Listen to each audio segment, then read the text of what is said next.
yung gusto ng Diyos. Ano man ang pinagdadaanan mo, God wants you to move forward. Kung ikaw ay nagkasakit, nagdumaan sa problema, bumagsak ang negosyo, nawalan ng trabaho, o ano man ang pinagdadaanan mo ngayon, isa lang ang gusto ng Diyos sa'yo. Move forward. Naiintindihan ni Lord na napipigatan ka. At kapag humihinto ka, naiintindihan ni Lord. Pero hindi niya na maiintindihan kung hindi ka natatayo. Hindi ka na babangon, hindi ka na lalakad, hindi ka na magpapatuloy.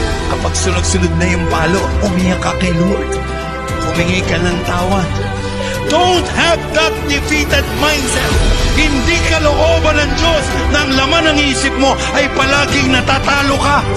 Ang kalooban ng Diyos, anak ka niya at mananalo ka at pagpapalain ka ng Diyos at may inihanda siyang mabuti para sa iyo. You are not born defeated. You are born a winner. Hindi ka pinanganak para matalo. Pinanganak ka para magtagumpay sa harapan ng atin. No!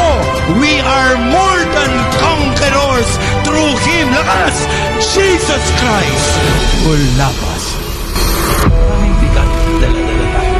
Pero tandaan mo, kahit na mabigat ang buhay, basta kasama mo ang Diyos, tagumpay ka pa rin na lumalaban sa lahat ng bigat ng buhay. Can I hear amen?